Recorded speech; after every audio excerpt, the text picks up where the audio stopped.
Hey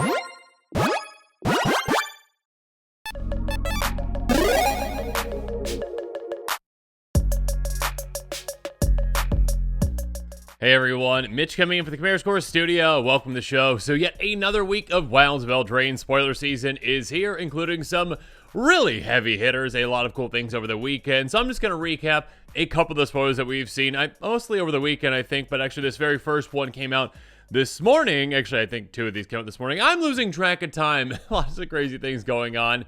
So let's jump into it and talk about the potential of Gruff Triplets. That's right, the Billy Goats Gruff. I think that's the old fairy tale or whatnot. That is now a part of Magic. And we've got, again, a really heavy-hitting Gruff Triplets. Well, okay, it doesn't start off heavy-hitting. A 3/3 Satyr Warrior with Trample for just 3 green. I said just, but it's like 6 mana in total. So a good amount, but again, you are in green, so you got plenty of ways to ramp.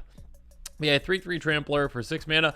That's pretty terrible, but it doesn't end there, obviously, because when it enters the battlefield, if it isn't a token, create 2 tokens that are copies of it. Okay, so we've got essentially 9 power across 3 bodies for 6 mana. That's very impactful, and again, that is an ETB that doesn't require a cast trigger, so that's a very easy ETB to use and abuse. On top of that, when it dies, put a number of counters on it equal to its power on each creature you control named Gruff Triplets. So this is pretty good just on its face without any other effects, without any ways to use and abuse this.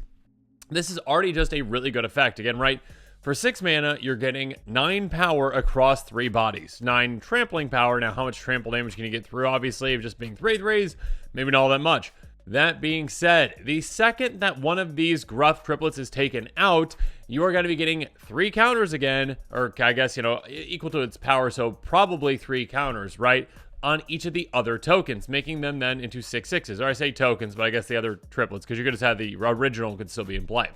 So basically, you go from 3 3/3s, that's 9 power, to 2 6/6s, that's 12 power. Then let's say the last one dies, right? That's going to get all those counters on it. I mean, all the power of it, essentially 6, onto the original, or the other one. Then onto the last living one, the last Gruff Triplet around, to have 6 power, added to it. So it's going to be at 12 power. So you go from, again, 9 to 12 to 12, split across different bodies. And of course, that's just at a base level. That is a base level of what this can do. Because, obviously there's ways to, double up the tokens. You got cards like Doubling Season, Parallel Lives, those kinds, of course. You've got ways to get even more power onto these creatures. You've also have ways potentially, maybe not in green as much, but you've got ways in other colors, this in a blink deck, to very easily use and abuse that ETB. So yeah, and of course you also have ways to, get even more power on these. That one green enchantment, its name is just escaping me. When you go to combat, double the power of each creature you control. Cool. Even more potential for even more counters on these. Absolutely absurd. Doubling Season, I absolutely love this card. This card can be great in a creature-based deck. Again, a blank deck can be a really heavy hitter. Limited, I've heard, is probably going to have a problem with this. So there you go. Moving on. Tangled Colony. This is a very interesting one, and I love the design of this. A 3/2 rat that costs 1 black. It cannot block. On top of that, when Tangled Colony dies, you get X 1/1 black creature tokens with this creature can block, where X the amount of damage dealt to it this turn. Damage dealt to it this turn. That is a very interesting way that this is worded. And this is kind of the first time. I mean, maybe we've seen this before. Actually, we probably have seen it before with like that. There's like an ant that I think has that too, right? When it's dealt damage, you make that many. It's like Saber Ants or something like that.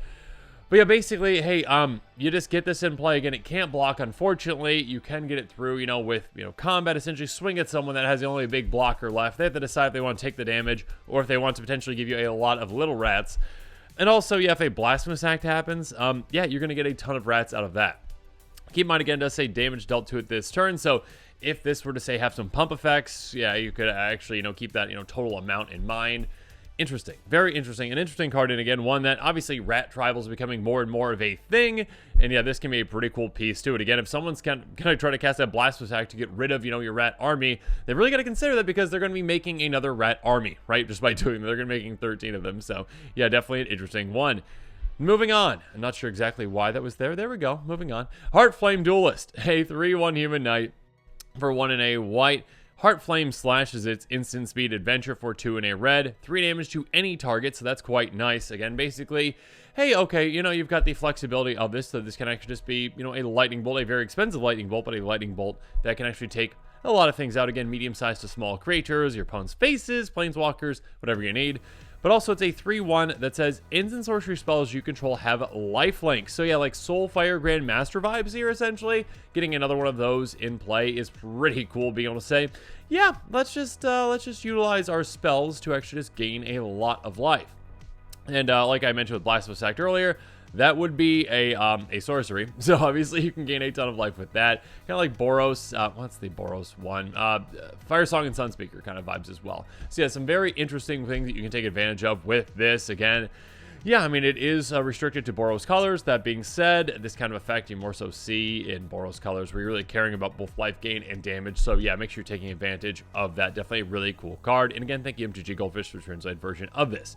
Next up, a Tale for the Ages. An enchantment for 1 and a white. Enchant creatures you control get +2/+2. So this one's kind of like, oh gosh, what's the one I can picture? It's like a punching guy on it. For 1 white that gives artifact creatures +2/+2. It's like steel, not tempered steel, something like that. Anyways, being able to pump up your enchanted creatures is a bit different. It doesn't say, unfortunately, it says enchanted creatures, not enchantment creatures and enchanted creatures. Because if that was the key, I mean, yeah, you'd have a little more flexibility to that, but that's not quite the case. So basically, there's still a massive pump effect again. Just 2 mana for a pump effect that, you know, +2 power. That's obviously huge. +2/+2. That being said, this is obviously very specific on what it helps out. Yeah, do you have a deck that utilizes a bunch of auras? Cool. If not, I mean, I guess new cards, you know, that do like the roll tokens, you know, the new auras that can attach, that obviously could be something to consider as well. A good pump effect for, you know, any kind of Enchantress deck that utilizes a bunch of auras. This can definitely be a good card for that. And again, it's just a low-to-the-ground enchantment. So again, Enchantress builds love low-to-the-ground enchantments that can have a big splashy effect. Because, yeah, you've got 3 Enchantress in play. You play this, you just drew 3 cards just for paying 2 mana. Top of that, pumping your team that has auras attached to them. So there you go. This would have been a bit more effective. I mean, they could have made it more effective in a couple different ways. Again, being, you know, enchantment creatures or enchanted creatures or enchanted creatures. Or if they did like 4 each aura attached to them.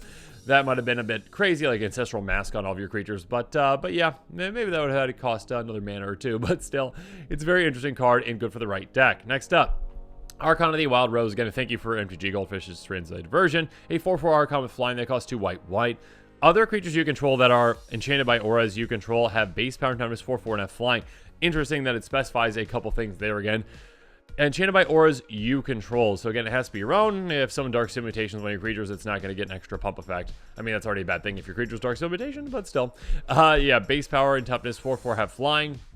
So this can be pretty impactful. It reminds me of that other Arcan that I can't remember the exact name of that actually changes all creatures to 3/3s. This one only is going to benefit you. Again, it's pretty specific in what it does. If you've got an aura-based strategy, again, that utilizes a bunch of small creatures, cool. This is kind of like a, I mean, if you're using, like, let's say just token 1/1s. You got an aura on a creature, again, one of those roll tokens that we're talking about nowadays.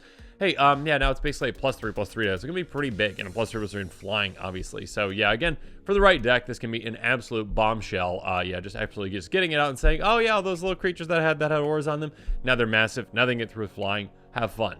Moving on. Royal Treatment. This is a crazy cool new card.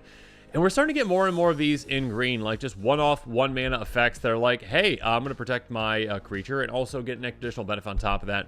Instant for a single green mana, target creature control gains hexproof until end of turn. Create a royal roll token attached to that creature. If you control another roll on it, you can graveyard and chain creature gets +1, has ward 1. So basically, this is like immediate protection and then slight protection afterwards. So again, just a single green mana. This is kind of like a green, I'm not going to say counterspell, but kind of like that in a way where it's like, okay, yeah, you're trying to target my creature, I'll save it, and then also get an extra benefit from that as well. A lot of other ones come to mind more recently. Like Tameo Safekeeping is very good, those kinds of cards. But yeah, yet another one to definitely consider, and one that, well, first of all, can be really good in Enchantress decks. I mean, if you have Eidolon of Blossoms in play, again, those Constellation of effects, you're going to be benefiting even further from that, you know, roll token coming into play, that aura coming into play. But yeah, obviously, this again, just immediate protection for that creature, giving it hexproof, you know, save from pretty much any targeted effects, including abilities or dispels. And then also, yeah, it just gets ward 1 now, perpetually. And a +1/+1, which is nice too. But yeah, ward 1 can be huge. Just an extra deterrent to say, you sure you want to target my creature? Because you got to pay extra for that now. So yeah, a really, really good card. That was the last one, though. Again, I'm sure there's going to be a lot of other exciting spoilers today. I can't even talk right now. A lot of other exciting spoilers today. I'll try to keep you up to date on those. So make sure you're staying tuned to this channel for more exciting spoilers and quick takes. And of course, as always, thanks again, and have a good one. This show and episodes like this one are possible thanks to viewers like you. If you're looking for an easy way to help support this show, make sure that you like, share, and subscribe. Also, hit that bell notification icon so you don't miss any new episodes. You can also go check out our playmats and other merchandise at thecommandersquarters.com. We also have a ton of brand new t-shirt designs in stock, so make sure you check out those as well. Another easy way to support this show is with our TCG player affiliate links. So whether you're buying a deck or individual cards, you can use this general link right here or one in the description. And the final way that you can support this show is by supporting us directly by becoming a patron. There are many benefits to being a patron, and I truly couldn't do this without all of their support.